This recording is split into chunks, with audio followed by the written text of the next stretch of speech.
after Hamburg concert, which was really great, and I had such a feelings, you know, in that fantastic hall, Leitshalle. So, and here is even not worse for sure. Yeah, it's a really great hall. I mean, they are different. That one was a big hall, really big for the symphonic music.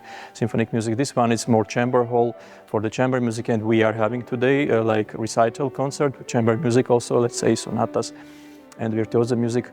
So, of course, the fact that you mentioned that these different programs, it's always very hard, especially when it's one after each other. And serious programs, big programs, like there was the premiere of Shore Violin Concerto for me. I mean, that was first time I was performing that. And here is a really big, full program for recital, two parts. And of course, I know all the works I'm playing today, but still, like that was a day before. And all this, you know, to keep in your mind. And it's not so easy. Anyway, but I'm really inspired because of the atmosphere of this beautiful hall and the acoustic you can hear, I think, yeah, through my voice. That is fantastic acoustic here. And I think it will be really very enjoyable evening, first of all for me, then of course, because of for me and for Greta, our pianist, this will transfer to the public.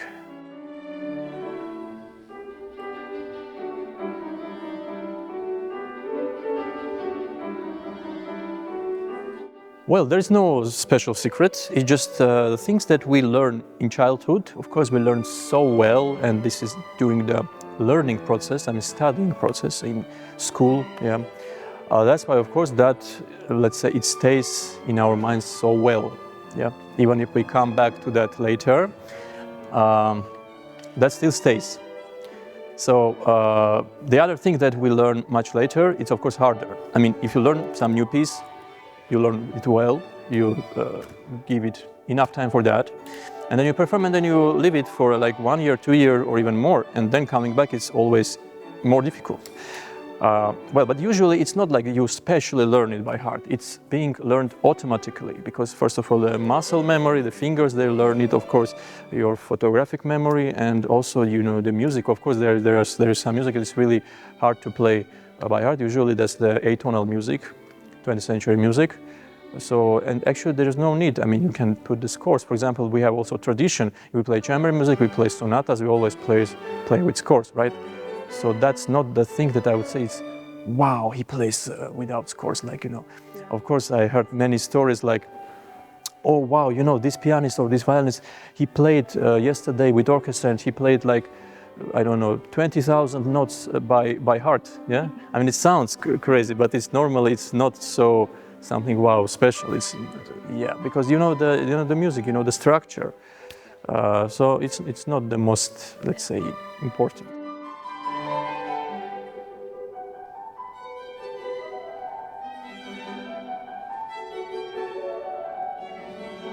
I think for me, as being professional, it cannot be, it's a very hard question for the professional, because I can't say I love this one and I don't love this composer. Yeah, there is maybe the thing that which character of music easier for you to perform. For example, I think romantic music is easier because it gives you more space for the fantasy, more space for the emotions, and I'm quite emotional guy. So, and the classical music and Baroque, it's more like more about style and traditions.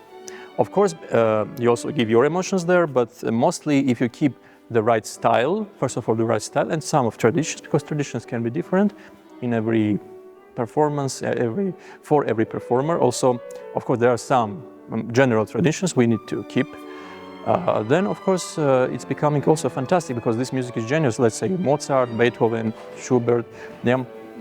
Well, Schubert is already more romantic, but early romantic, still kind of classic. So this kind of music, of course, is better when you play more according to traditions.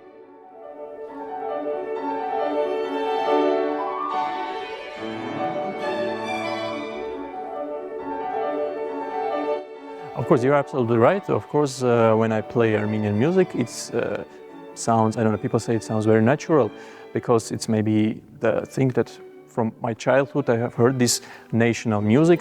And the special thing about Armenian composers, I would say, for example, Khachaturian, even Khachaturian or the others, Komitas, of course, Komitas first, and Babajanyan, they always used these kind of national music intonations in their even classical works, you always can hear that this is kind of Armenian composer, yeah, not just usual classical academic composer. That's why this is something special, and of course, one of the most famous works in this case is the Khachaturian Violin Concerto, which I have played many times. But also there is fantastic, of course you know about Arnaud Babajanyan, fantastic composer who has amazing piano trio, very famous one, but he also has, together with violin sonata, he has amazing violin concerto, which almost no one knows, but it's also a great violin virtuoso work.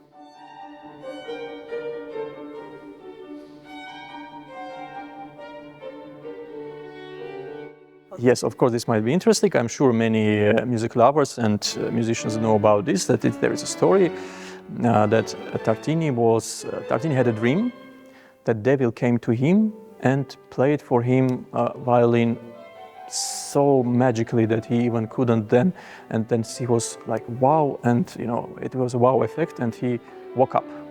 But then he tried to play something he heard in his dream, and he couldn't, but he was so excited, and really, I mean, it's excited is not the right word, maybe something else, that he composed this piece and called it Devil's Thrill, and he said that, and I think it is like that, and everyone agrees that this is the best work of his life.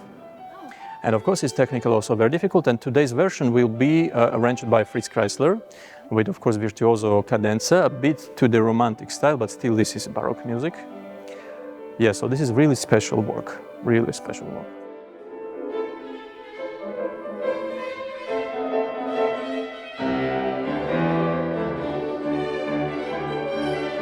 First of all, I would say thanks to my parents. They are not musicians, they are not professional musicians, but they are very big music lovers, especially my father was. Unfortunately, he's not with us already. And the story is beginning when I was a year and 8 months old, and my father tells that you suddenly began to sing, we're going in the street, walking in the street, and you began to sing some popular, famous song. And everyone was amazed, like, how is that possible? And my father understood that this might be something interesting that he needs to check. And later, when I was, I think, 6 years old, I already could sing, you know, with a microphone, somewhere even in, like, of course, not professional concerts, even with some amateur orchestra. And then after that, my father thought that this might be serious, so he needs to continue. And as I said, he was a big music lover, and at our home we had a big collection of you know, vinyl discs, yeah, with many recordings, especially of course popular Mozart 40th Symphony, Beethoven 5th, and Vivaldi 4 Seasons. Of course, Vivaldi 4 Seasons was our favorite because violin, and my father loved violin so much. And that time also we found a book, biography of Paganini, and we were reading that together, and I was so inspired about this. And then I said to my father, I want to be a violinist. And of course, this was the beginning that gave a good start of this long and hard way. By the way, my father, because all life he was, let's say, with me and with violin, with music, but he was not violinist, and he decided at the end of life to become a violin maker. Unfortunately, he didn't have enough time to do that so long and many instruments, but still he had made 5 instruments. Oh, this is wonderful. Yes, and 2 of them I keep as a good memory. Wonderful. And you know, they really sound well.